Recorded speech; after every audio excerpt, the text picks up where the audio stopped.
Pronto, pessoal, agora estou aqui na fase final dessa gravação sobre Cattleyas e gêneros afins. Então aqui agora eu vou só apresentar rapidamente alguns gêneros, sem muitos detalhes, até porque eu tenho ainda pouca experiência com esses gêneros, então eu não posso falar muito por enquanto. Esse aqui, que vocês podem achar que é uma braçávula, muito parecida também, se chama Leptotes bicolor. E essa outra aqui se chama Leptotes unicolor. Esses aqui são do gênero Leptotes. Não parecem não, elas são pequenas, são micros, flores pequenas, mas muito bonitinhas também. Elas são do grupo das Cattleyas também. Pertencem ao grupo das Cattleyas também. São da mesma subtribo Lelínea. É só para vocês entenderem. Essa planta também cruza com Cattleyas, embora não seja cruzamentos muito usuais, mas existe alguns pouquíssimos registros de cruzamento. E as plantas em geral são pequenas, mas é uma espécie muito cultivada, de fácil cultivo também. É muito boa para se cultivar em toquinhos e placas também, em cachepôs. O cultivo dela é mais sombreado, ela gosta mais sombreado do que as braçávulas, as Cattleyas, as lélias. E ambiente com umidade moderada, sem muito exagero, como em outras micros. E com uma boa ventilação. Ela não gosta de ficar muito encharcadona não também. Ela gosta de ficar um pouquinho mais seca. O cultivo dela é muito fácil, viu? Esse é um grupo, a Leptotes. Aqui tem uma outra também. Deixa eu ver se eu mostro para vocês. Que não parece. Mas essa aqui, outro gênerozinho que também tem parentesco, é a Isabélia. A Isabélia, nesse caso aqui é a Virginalis, mas tem a que era a antiga Sofronitella violácea também, que agora é a Isabélia violácea. Tem a Pulcra também, se eu não me engano. É uma plantinha muito bonitinha. Ela é muito bonita, o vegetal dela, o rizoma dela recoberto com essa palhada aqui. É uma planta muito bonita, também de fácil cultivo. É uma microzinha que gosta de ambiente com bastante umidade, sombreado também, mas com a luminosidade razoável e sempre mantendo úmida. Aqui, ó, muito boas para toquinho também, para cachepozinhos pequenininhos, com substratinho que segura umidade. E é uma plantinha com a floração muito bonitinha. A flor é relativamente grande para o tamanho da planta. É outra planta que se relaciona, é um gênerozinho de fácil cultivo, mas ele aprecia ambientes mais frios, a menos a frio. Meu ambiente aqui é muito quente. Ela vegeta extremamente bem, enraiza, tanto que essas plantas eu tenho há bastante tempo, mas floresce muito pouco, porque não é frio o suficiente, mas já floresceu. Então vocês podem ver, é uma planta de fácil cultivo. Outro gênero, esse é mais conhecido de vocês, é o Epidendro. O Epidendro é um gênero bastante conhecido, é um gênero que inclusive muitas de suas plantas foram reclassificadas para outros gêneros, mas eu não vou entrar nessa questão aqui, apenas eu quero mostrar. Esse aqui é um Epidendro noturno, tem as florzinhas branca com verde e só cheira à noite, ele já floriu. Os epidendros de modo geral, com as exceções, eles lembram muito até os dendróbios em sua conformação, porque eles têm os pseudobulbos caneludos, mas são mais finos do que os dendróbios, e eles dão várias folhas. Então eles geralmente dão várias folhas, diferente das Cattleyas ou de outros gêneros, como as lélias, que dão uma ou duas folhas. Os epidendros dão várias folhas. Algumas plantas de epidendro chegam a mais de 1 metro, 1,5 metro de altura. E o curioso de muitos epidendros é que eles formam cakes nas suas hastes florais. Então, eu vou mostrar um outro epidendro aqui, o Epidendro vivíparum, que já é diferente dessa planta, mas que também forma cakes nas suas hastes florais. Então vocês estão vendo aqui, ó, essa aqui é apenas uma haste floral de um epidendro vivíparo. Reparem aqui, ó, essa é a haste floral dele, que está vindo de um cake, diferente de outros. Ele apenas geralmente emite um bulbo bifoliado, às vezes com 3 folhas ou 4. O bulbo dele engrossa, mas ele mantém característica com outros epidendros, ó. Esse bulbo aqui, esse pseudobulbo, tá vindo de uma haste, é um cake que eu posso replantar, tá até embolada com outra planta. Essa haste já floriu e ele vem da planta mãe aqui, ó. Vocês podem ver, ó. 3 folhas no pseudobulbo, como eu falei, e o pseudobulbo alongado, e ele começa, ele é grande, comprido, e ele aqui mais para cima ele alonga, ele engorda. Então vocês podem ver, esse é o vivíparo.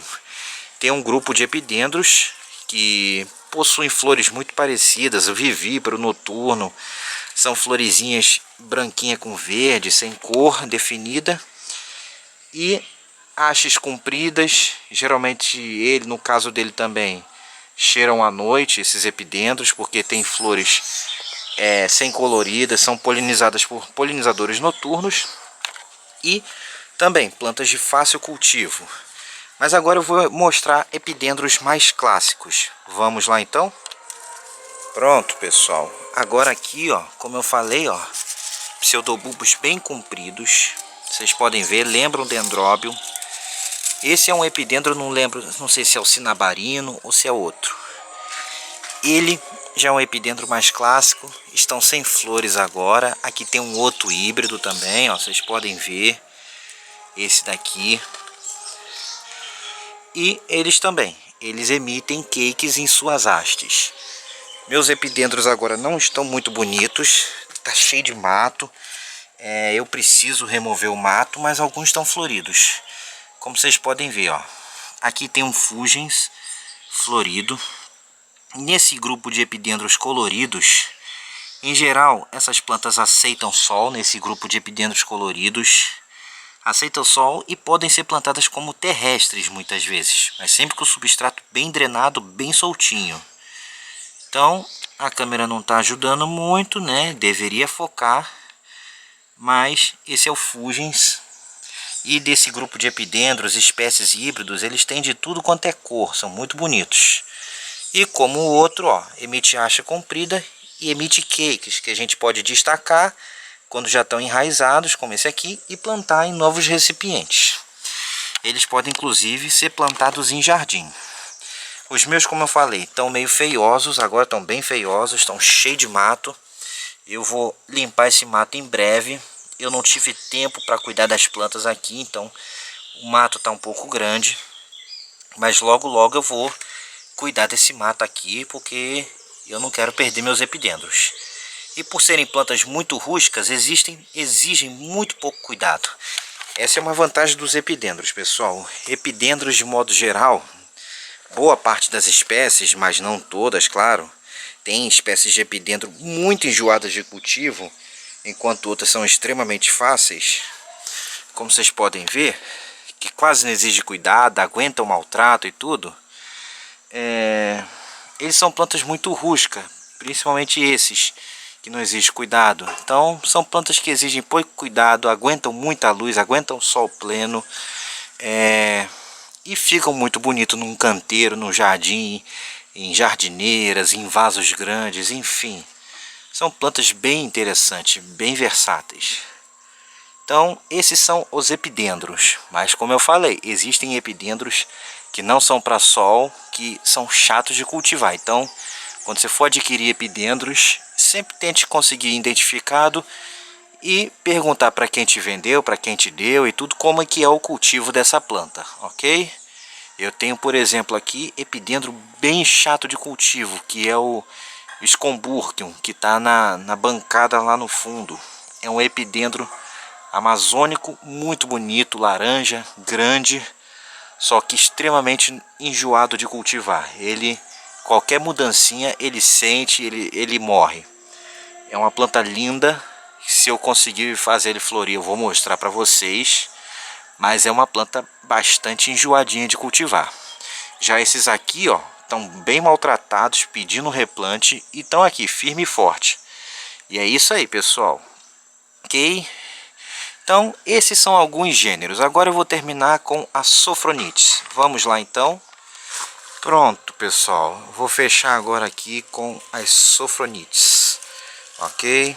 Então, aqui, vocês estão vendo aqui, não é uma Cattleya, embora agora elas tenham sido reclassificadas para Cattleya.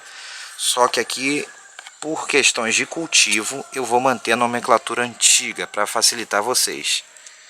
As Sophronites são plantinhas que lembram muito as Cattleyas, são unifoliadas de modo geral e elas são de pequeno porte, são plantas bem pequenininhas.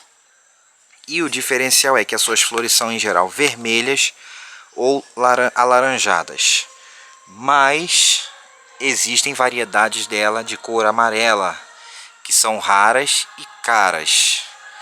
Mas o mais interessante desse gênero Sophronites é o que? Com exceção dessa espécie aqui, que é a Sophronites cerna, que tem as flores pequenas, alaranjadas ou mais avermelhadas, com um detalhezinho rosa no labelo, elas são plantas de clima frio, exigem local de muita altitude, são geralmente plantas que estão acima de 700, 800 metros de altitude, em matas, em locais geralmente bem iluminados, com bastante luz, muito frio e muita umidade. São lugares que constantemente estão sob nevoeiro na madrugada.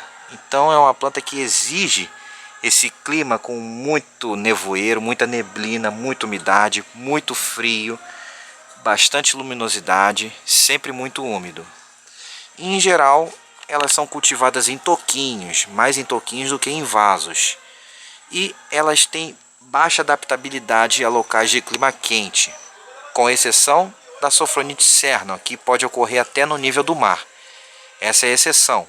As demais, a Coccinia, a Breve Penduculata, Mantiqueirae, a Rio Grandense, a Vitigiana e outras, que são plantas belíssimas, como vocês podem acompanhar aí, elas são plantas, infelizmente, indicadas para quem mora em locais de clima frio ou altitude. Do contrário, em locais de clima quente elas não se adaptam e morrem, infelizmente. E plantas que formam híbridos muito bonitos com Cattleyas e de pequeno porte também, ok? O formato dela, a parte vegetativa dela lembra muito uma pequena Cattleya ou até uma pequena léliazinha, daquele grupozinho que eu falei, tipo da púmila. Folhas pequenas, geralmente, ó, bem grossas, principalmente aqui na cerna.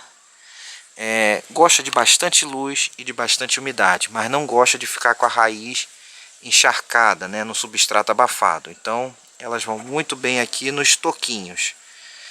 Como eu falei, essa é a cerna, é a única que vai bem em locais quentes. As demais, infelizmente, uma pena que não vão, porque são plantas belíssimas, que realmente vale a pena ter na coleção. Mas para quem mora em locais de clima frio, regiões serranas, eu recomendo ter essas plantas. São muito belas, inclusive a cerna. Ok, pessoal? Então, pseudobulbo muito parecido com Cattleya. Geralmente brota uma vez ao ano, floresce uma vez ao ano. Não tem muita diferença. O cultivo, quando o ambiente é favorável, se torna até bastante fácil e muito difícil quando o ambiente é desfavorável. Ok? Então, essa aqui apresentei para vocês agora a Sophronites. E era isso que eu tinha para falar para vocês, galera, do grupo das Cattleyas, ok? Uma grande matéria do blog Orquídea Sem Mistério, junto com o canal Planta Sem Mistério. Espero que gostem. Lembrem de dar o joinha nos vídeos e se inscrever no canal. E também vejam o blog Orquídea Sem Mistério também. Se inscrevam lá também, ok? Para receber as notificações de postagens. E tendo dúvidas é só entrar em contato ou pelos comentários ou pelo e-mail do blog, ok? Forte abraço a todos e até a próxima em Plantas e Orquídeas Sem Mistério, galera. Agora eu acabei. Fui!